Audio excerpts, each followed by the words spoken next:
This is 3.5b, still talking about measures of position. Now we're specifically talking about z-scores. Okay, a z-score is the position a particular data value has relative to the mean and measured in standard deviation. So we're talking about how far from the mean we are. Well, above the mean is positive, below the mean is negative, and we measure it in standard deviation. So you need to understand that mean and standard deviation are a very important piece of a z-score. Not only does it tell you how far in standard deviation, how many standard deviations, it also says which direction from the mean. Okay, so our formula is the z-score equals the data point minus the mean over the standard deviation. Right now we'll just focus on population values because most of the time when we use these you can, but realize you could technically talk about the z-score with sample values as well. Okay, so that would be the sample values. They mean the same thing though, right? The data minus the mean divided by the standard deviation. Okay, few things to realize. A z-score in our class, we'll talk about why actually second semester, but in our class, z-scores are always rounded to the nearest hundredths. First of all, don't just drop, you gotta round. Look at the third decimal. If it's 5 or higher, round up, 4 or lower, round down, just like always, but round to the nearest hundredth. If it's positive or negative, that tells you the direction from, that's the wrong word, from the middle. Okay, the middle meaning the mean in this case. The middle we talk about with this is the mean. So if it's positive, it's to the right or above the mean. If it's negative, it's to the left or below the mean. But everything is in relative to the mean. Okay, so we have a few examples here. Z equals the 92 minus 75.9 divided by 11.1. Okay, so you subtract, then whatever number you get, divide that by 11.1, and round to the hundredths, and you get 1.45. Okay, make sure you understand how to explain this in words. Okay, that is actually important. So 92 is 1.45 standard deviations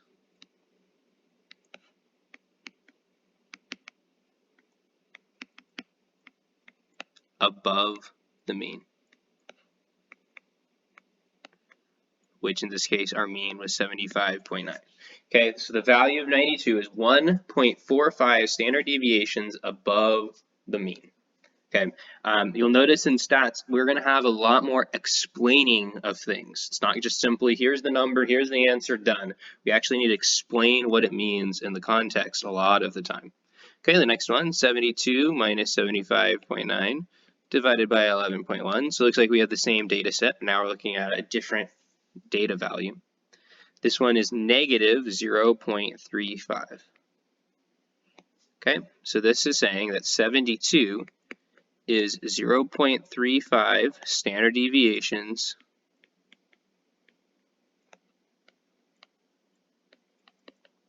below the mean.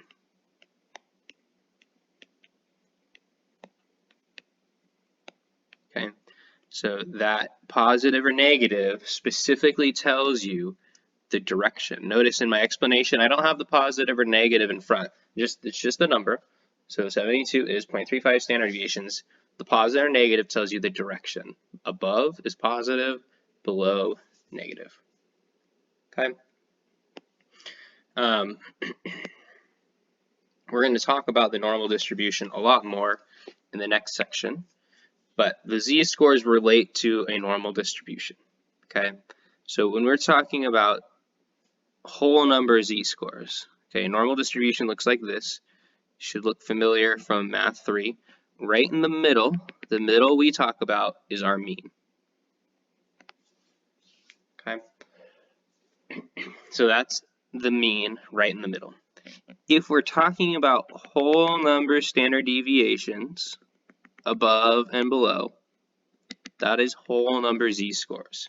So this is the mean plus 1 standard deviation. The next is the mean plus 2 standard deviations. The next is the mean plus 3 standard deviations, and we can keep going. And if you're going the other direction, you're taking away a standard deviation each time, right? The steps we take is 1 standard deviation, so the mean minus a standard deviation. The mean minus 2 standard deviations. The mean minus 3 standard deviations, okay? So that's kind of where we're going. If we want to talk about z-scores in this, if we are at the mean, we have a z-score of 0. As we're going up, whole standard deviations, we're going up to 1, to 2, to 3. If we're going down, you have -1, or -1, -2, -3, okay? And when you, hopefully you remember this, or this is familiar, but when you're looking at all of these values, most of the data is within 3 standard deviations of the mean, either 3 below or 3 above. So within that range is the vast majority of the data. Okay, one thing that's interesting that happens with only a standard deviation is, like I said, this middle value is the mean. It is also the median. It is also the mode. And it is also the mid-range. Okay, and so for a standard deviation, all of those central tendencies, all of the middles, end up being the exact same. It's why we have a lot of interest in this normal distribution. It seems like a really weird thing, like a off thing that doesn't happen very often. This actually happens a lot in nature. And so it's an interesting aspect of a lot of stats is as we get into even complex situations, a lot of times the mid-range, the mode, the median, and the mean all end up at that exact value, okay? So make sure you write your 3-sentence summary.